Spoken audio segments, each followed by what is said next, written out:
What's going on, good folks? It's your boy Cutting Kev, or Mr. LRP, and the place to be right here on the Couch Chronicles. I got my longtime brother, friend here from another, Mr. MIKA'EL. Man, talk to the people. Let them know who you are and what you got going on, man. Peace, love, and light. My name is MIKA'EL. I'm a spiritual teacher. I'm an herbalist. I'm a personal trainer.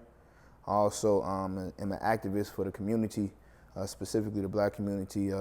Truly working and pushing to getting back to self-sufficiency amongst our community and learning to teach our people how to establish back a true community, tribalism, and nation building. That's solid. That's solid. So, I mean, if you had to break it down in layman's terms for the folk at home that's like, what is this man talking about? What is it that your pursuit, your passion, what is it that you're doing for your community and just for the world right now? As I grow and as I teach others spirituality and history, what I've learned is for a person to know where he's going in the future, he must first go back to his past. And so I believe in the restoration of our families. We can't talk about nation, we can't talk about tribalism, we can't even talk about community if we don't reestablish the black family. And so my mission in this dispensation in time in this season is to help black people specifically reestablish the families. And what I mean by that is actually having the natural father and the natural mother in the home, and raising their children by our education, raising them up on our food, our diet, and raising them up in our culture. And that means in whatever spirituality walk you walk in is putting them back in a space that detaches us from the same ones who brought us over here. That's good. That's good. So, I mean, what you're talking about is something that's not really seen, especially in our culture, but I would just say in general, as far having that two-parent household or even just having a family or a village to raise up our young. Right. So, getting into that, I just got to edify just a little bit. Y'all, he's being very modest about what he's got going on. The growth in this young man has been absolutely amazing. I've known him for over a decade now. And just to see his absolute growth it's been stupendous. It's been one that is confusing. It's been one that's been challenging. Just being able to destroy your past and being able to go ahead and break through into what you're truly meant to do and who you're truly meant to be. It's been an absolutely amazing walk. And I just want to acknowledge that and say that I'm proud of you, bro. I'm proud of you for sure. For sure. But I want to get back into it. The holistic healing and methods that you've been spitting and preaching about on social media, man. You've been consistent. You've been diligent in doing so. Talk to the people about why is it that you do that and what is it that you're doing as far as the holistic healing? I think the major thing we should focus on in the word is holistic. And what does that mean? I mean, the root of that is whole. You know, yeah. We're whole. Yeah. And when you look at our community, are we a whole people? The answer is no. We're still trying to find our identity. We're still trying to figure out who we should be. We're still following after images that has led us or kept us in darkness. And so holistic health is to understand the spirit, which leads to the mind, which the body reacts to what is manifesting in the mind. And so I believe when you have these three things on one accord, you become one. Whether you subscribe to the Bible, you know, when people talk about the Father, the Son, and the Holy Spirit, and these three are one. It's not that they're literally one, but they was on one accord in the mindset and understanding of what the ultimate mission was for the world. That's just like when we go into the better sheet, or as you know in the English Genesis, it says when a man marries his wife, he leaves his father and mother's house and become what? One. And so when you look at that, a body has many different parts. You have 2 feet, you have 2 knees, you have 2 legs, you have 2 hands, you have 10 fingers, you got elbows, you got 1 neck, you got 1 vertebrae, and you got 1 head. But all these things agree in one. And so holistically, we have to understand the spirituality of who we are. And this is why we move the way we move. As soon as we hear a beat, it's not the beat itself, but a vibration that it puts out that moves us. That's why a human is made up of 80% of water. That's why we talk about vibrations and energy and all that. That's a real thing because you're moving to the sound waves of what's coming towards you. And so to be whole, meaning you have to detach from the vibration and energy that's putting you down to a lower vibration, and that will esteem you to a higher vibration. And so you can't have the mindset or even the figure to be a whole man if you don't understand spiritually who you are. So-called black man and woman was put on this earth to be gods. And what does that mean? And in reverences means to be the powers, the governors of the earth, the ones who had dominion over all earth. And so if the black man and woman is not in his right state of mind, spirituality, then how can he have dominion?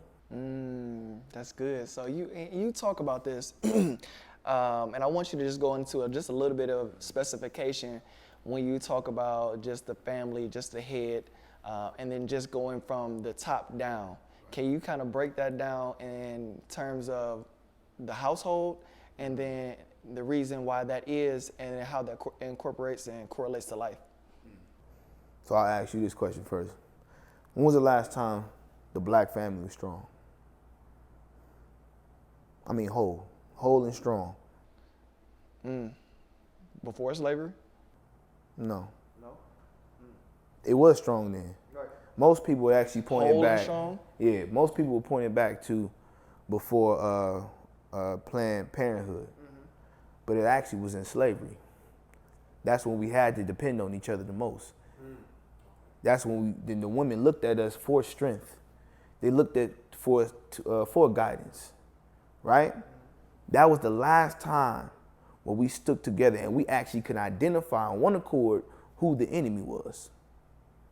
Now we're in the area, in the space where we don't know who the enemy is. We don't know if it's a black man. We don't know if it's a black sister. We don't know if it's our grandparents. We don't know if it's our children. Yet we haven't figured out the same enemy that was then is the same enemy now. And does that mean we should have hate in our heart? No, because hate clouds judgment. All we talking about is identifying the problem. And the problem is this: we ain't identifying that we went to slavery together. We're not identifying that just like women was raped, brothers was raped too. We're not identifying that, yeah, mama, you did go into labor for 10 to 9 months and your baby was sold, but it was also that father's baby who was sold too. And so we often forget these things because what they have been promoting in our community since Planned Parenthood was individualism. And so we think in our community, if one has success, we all have success. But that's just not really the case, because if that was the case, we have many Black Wall Streets around here. Floyd Mayweather is one of the richest people in the world. Yet we don't see the communities the way they should be. Imagine you have Floyd Mayweathers, LeBron James, Oprah, Tyler Perry, all these people who express in some type of way, he went talking about coronavirus, right? Express some type of camaraderie or joining, but then you ask them and look into the community and say, what have you actually done for the community? And what communities are there? There's nothing there. Now, I'll give LeBron James that. I'll give him that. But still, in a sense, it's a contradiction, because you're still promoting our children on taking the enemy's education. Elaborate on that. So meaning this, what do they really teach in these predominantly white schools? Do they teach real African history? They say African American history. Do they teach African history? Do they teach you how to be self-sufficient and go back to your community? Because typically, if you take away Black people, Caucasians are actually practicing community because it's their education. They get free rides. They don't have to pay for school because their fathers is good with the dean. They don't have to worry about loans and going to these different educational resources to get paid, to go to school to get paid. Right. But we do. We have to go in debt to get their education and use that education just to pay them back.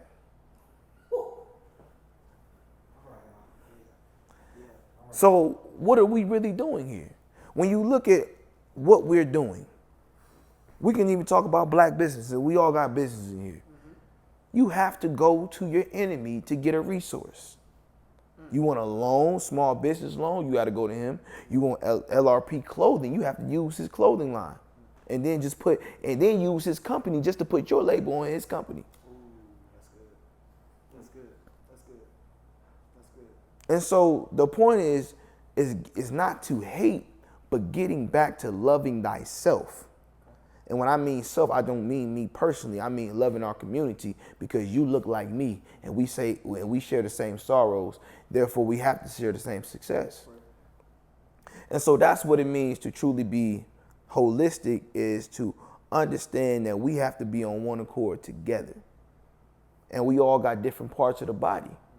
The head is the creator of heaven and earth. That's the head of this thing. Through his son, or whatever spirituality you look at, there's a straight line. We are just vessels. So I'm not going to have everything. That means I have to go to my brother who can teach me, and I can add on to him. This is what the other people do. They use their resources amongst each other and build each other up. If you look at the whole entire world, there's literally only 18 families that run the whole earth. I didn't say organizations, I said families. 18 families run the whole earth. Guess who they learned how to be organized to come together from? Us. Us. When you look at the dark ages, right? 1,000 years, they said it was dark, and it was darkness upon the earth, and all these evil people ruled. What they're saying, what they're trying to say is really it was dark people. It wasn't darkness, it was dark people for 1,000 years who ruled the earth, who came together around a round table and agreed on one accord. And the practices which go into that black magic. And so in their eyes, it was a dark time. Come on. But for us, it was a royal time. Come on, think about it. Africa don't really need no other people, because life started there. Your food resource, the clay that's in Georgia right now comes from Africa. They're paying billions of dollars in Africa to bring that clay over here, where you can walk freely in that clay in Africa. We are the source. And as soon as we figure that out, the sooner we'll understand that we got the power. Just imagine all black people really pull out of Walmarts. I mean, just one day, we all on one accord and say, we ain't shopping at Walmart. How did man originally fall? By men. Sin didn't come into the world by Eve. It came into it by men. Adam. Think about it. Yeah, she took her the fruit and was seduced. But if you really read slowly, sin didn't enter into the world till Adam followed her and partook in that sin. Then darkness came upon the earth, just like a household. If a man does not work, he does not eat. Therefore, his family cannot eat. And so when we understand of stop blaming the black woman, and black women has to stop blaming the black man and say, we got to get this on one accord. And so the start to that question is, brothers got to come together and say, let's put the differences aside, whether that be doctrine, beliefs, whatever the case is. The common denominator, the common understanding of all this thing is our families. There's no argument in that, is it? Most of us in this room grew up with single parents. So we all got something in common. Most of us grew up with the same issue because we grew up with single parents. So we got something in common. So that's where we would start. What's the common fail in our community? And that's families. And the root of that is this. Most brothers is not growing up with their fathers. So therefore, we have to teach manhood. That's the start of it. Let's get back to coming together and teaching manhood, grabbing these young boys up and teaching them. You don't have to sell drugs. You don't have to push the rock. You don't have to, you ain't got to be an artist, a music artist. You ain't got to play sports. Just to make it. Let's learn how to first be self-sufficient. That's the most richest thing you could do. Think about it right now, during this coronavirus. Ain't nobody think about these celebrities right now. And they ain't thinking about us. So your idols have been taken, so now what? Now what do? You got to rely on people you got to see every day now. This is the most beautiful time we in. Now black people actually got to depend on each other now. They got to depend on each other. You got to go find a black person who sells clothes. Now you got to find a black person who creates food. You got to find a black person who got all your necessities now, because all your precious resources have been cut short. And now you see this is a detox. This is a detox of black people now. Now you get to see the infirmities and infections and the parasites within you. Now you see the toxins, which is your enemy. Sometimes we are, and it's like a parasite, right? A parasite, once it enters into you, right, it seeps into your body and it looks for the weakest cells that it can feed on. And what we do is we give it food that promotes its eating, processed food. And so let's put that in parallel with black people is the parasite is the enemy, and we've been giving him our people to feed off of. And now, what are you going to do that the real cleanser, which is coronavirus, is setting in? And you're detoxing from your enemy now. Now you have to put in your body something that's going to rejuvenate it. You have to put in your body something that's going to restore it. And hopefully when you come out of it, you'll be a lot better than where you started at. And what's the key? Eating. The Edenic experience wishes to get back to the ancient past of your ancestors of self-sufficiency, self-reliance, and depending on one another. That's holistic living amongst our people, where it originated. You said it takes a village. Absolutely, it takes a village. It takes a village to be whole. It takes a village to heal. It takes a village to restore. It takes a village to lift one another up. And so it's going to take the same thing in this time. So for going back to the original question about what I promote is to be able to cleanse ourselves, cleanse our minds. And we cleanse our minds from the toxins of our enemy.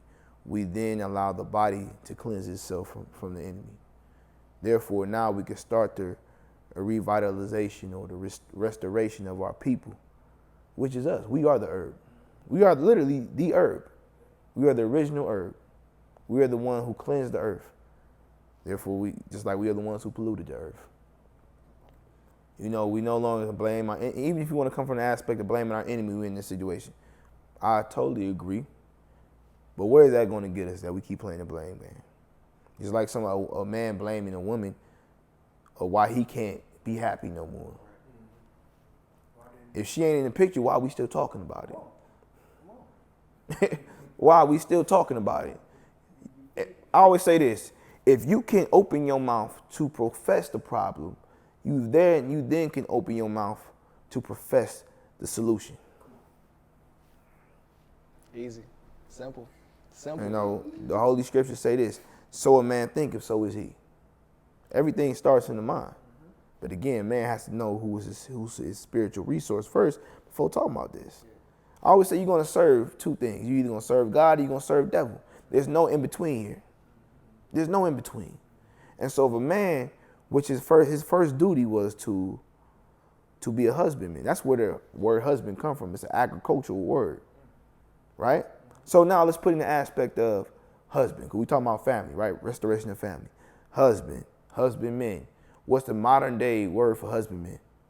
Farmer. And so what's the first thing a farmer must do before planting seed? Prepare the soil. He must prepare the soil, meaning he has to dig. And he has to till the ground and move all the toxic roots up out of that ground so he then can fertilize it and put the right nutrients and soil in it. So then he can actually put righteous seed in the earth to actually grow up in righteousness. And so it's the same thing going back to manhood and brotherhood is this. Now we got to get deep. Brothers got to stop going into women broken.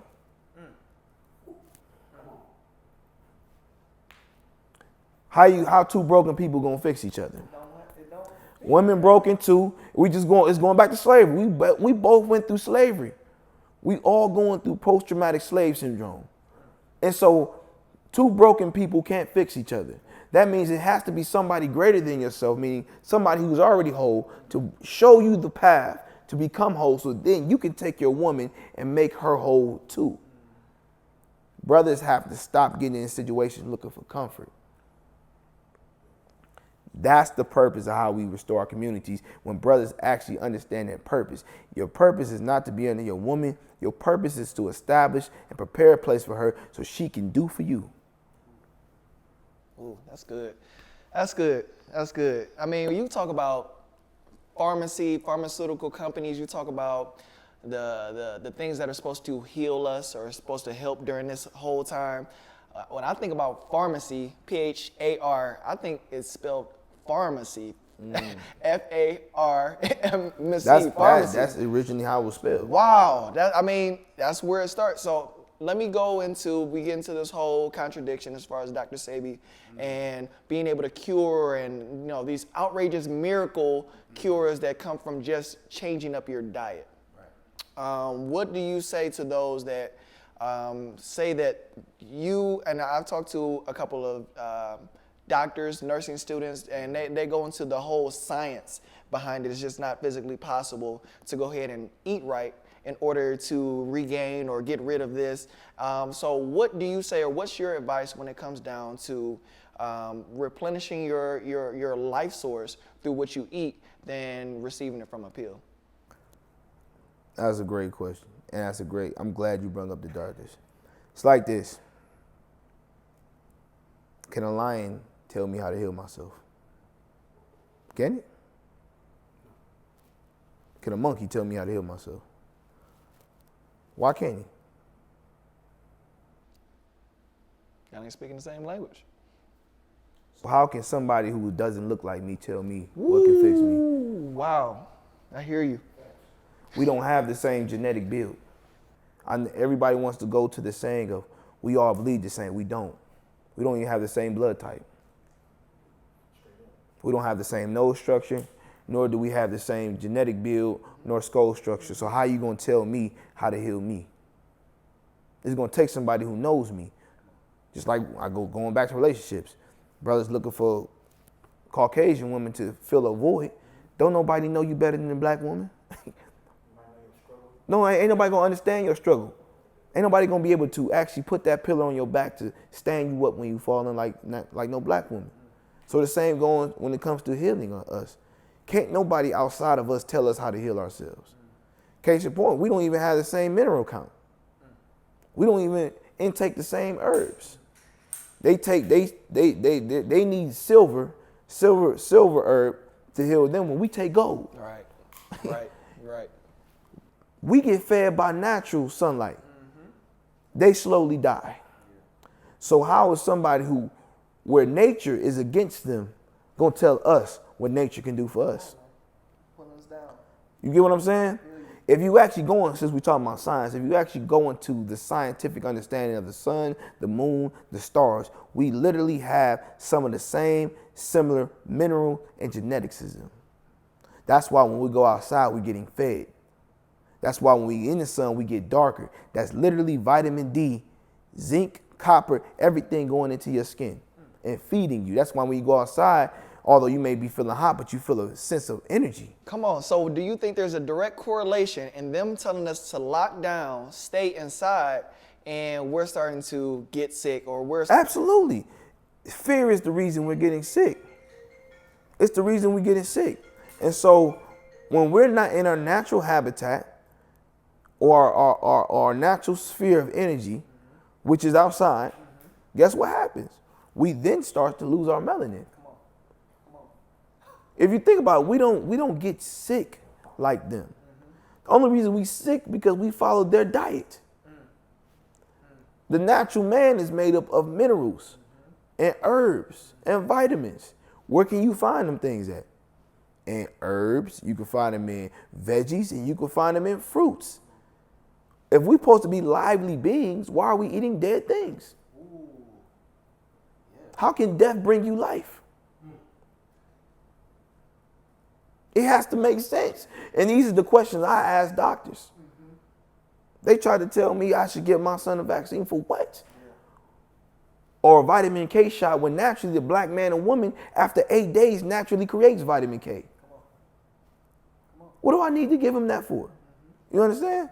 And so how is anybody who doesn't understand me going to tell me what to do for me?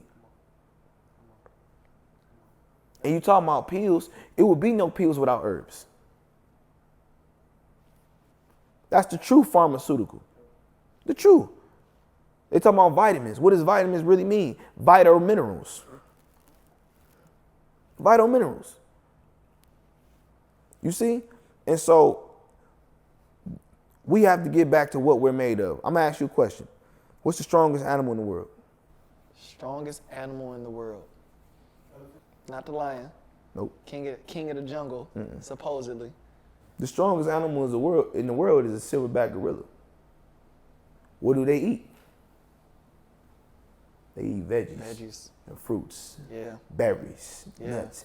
And it's funny that they compare black people to gorillas. Come on. They tried to say that it's because we look like them. And in a sense, they went lying because we have a certain genetic build and genetic structure. And with that means you need certain minerals to keep that structure up. Yeah. And so we're very similar. And you're looking at a silverback gorilla and he's eating veggies and berries and fruits. And he's the strongest animal in the world. And the only time he really goes outside of that is when he's sick. And what does he get? He gets herbs. What does that tell you about the black man and woman?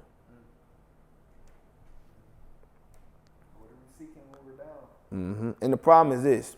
When they took us from our continent, they left our diet, they left our culture, they left our language, they left our land. All these three things coincide in one because there's no land without the people, and the land provides the food for the indigenous people. So now we have to depend on whatever our enemy wants to eat, and he don't even know what to really eat. You know, I'm gonna tell you a story. My grandfather, I told you about, my grandfather had cancer about 3 years ago, right? And I was, going with him to his chemo or not. And the doctor suggested a meal plan. Could you believe on the meal plan it had pork? Now, what can an animal that not only eats his babies, eats his poop and his urine, and dies violently, what can that honestly do for this black man? Nothing. What nutrients or level of vibration can this animal get for a man who the very thing that he has, which is cancer, you're going to give back to him? Kill him quicker, why don't you? And that's the thing. Going back to the pills. What do the pills do? Do they name one healing case? Healing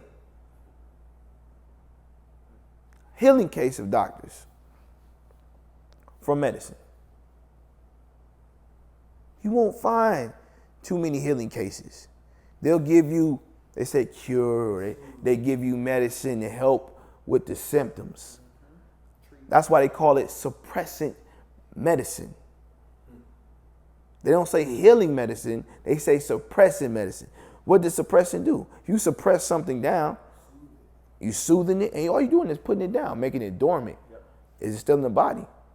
It's supposed to be able to flush you out, but it's not doing that. Same thing for chemo. I always tell people, don't if you can do without it, do not get chemo, because chemo is like this. Do they have any machine that can target the sick cells?